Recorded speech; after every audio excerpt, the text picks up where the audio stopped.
بسم اللہ الرحمن الرحیم۔ اصناف سخن لیکچر نمبر 2۔ قصیدہ۔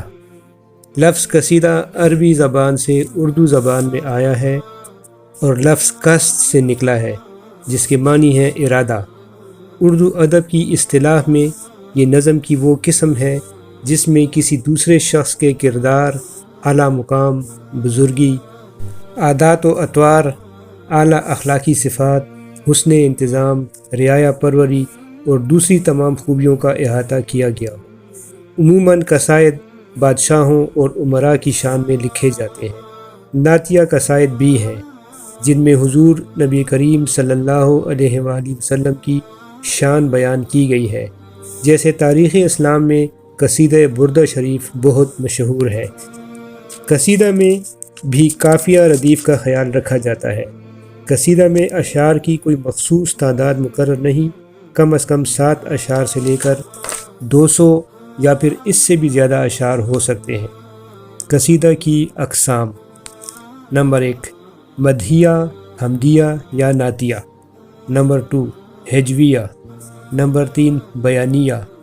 نمبر 4 وعظیہ۔ قصیدہ کے اجزاء: نمبر 1 تشبیب۔ نمبر 2 گریز۔ نمبر 3 مدح۔ نمبر 4 حسن طلب۔ نمبر 5 دعا۔ تشبیب در حقیقت تمہید یعنی ابتدائی تعریفی کلمات ہے۔ مثال: ہیں میرے آب لائے دل کے تماشا گوہر، ایک گوہر ٹوٹے تو ہوں کتنے ہی پیدا گوہر۔ نظر خلق سے چھپ سکتے نہیں اہل صفا، تہ دریا سے بھی جا ڈھونڈ نکالا گوہر۔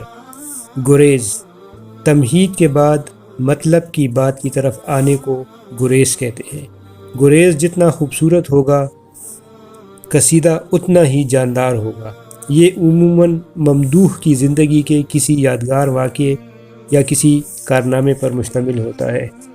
مدح یہ قصیدے کا سب سے اہم اور ضروری جز ہے۔ اردو شاعری میں مدح کا معیار خیال آفرینی اور مبالغہ آرائی پر ہوتا ہے۔ حسن طلب اس حصے میں شاعر اپنا دلی مقصد بیان کرتا ہے۔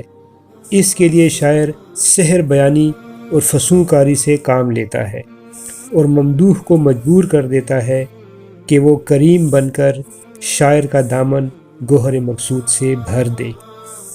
دعائیہ اس حصے میں شاعر ممدوح کی بلند اقبالی اور درازی عمر کے لیے دعا کرتا ہے۔ دعا قصیدہ کا بہت نازک مقام ہے۔ دعا میں شاعر ممدوح کو متاثر کرنے کی بھرپور کوشش کرتا ہے، جیسے غالب کا ایک شعر ہے: خدا کرے کہ تیری عمر ہو 1000 برس، خدا کرے کہ تیری عمر ہو 1000 برس، ہر برس کے ہوں دن 50,000۔ نمونے کے چند اشعار: واہ واہ کیا معتدل ہے باغ عالم کی ہوا، واہ واہ کیا معتدل ہے باغ عالم کی ہوا، مثل نبض صاحب صحت ہے ہر موج صبا، یوں کرسی زر پر ہے تیری جلوہ نمائی، یوں کرسی زر پر ہے تیری جلوہ نمائی، جس طرح سے مصحف ہو سر رحل طلائی، رکھتا ہے تو وہ دست سخا سامنے جس کے، رکھتا ہے تو وہ دست سخا سامنے جس کے، ہے بحر بھی کشتی بکف از بحر گدائی، تیرا انداز سخن شانہ زلف الہام، تیرا انداز سخن شانہ زلف الہام، تیری رفتار قلم جنبش بال جبریل۔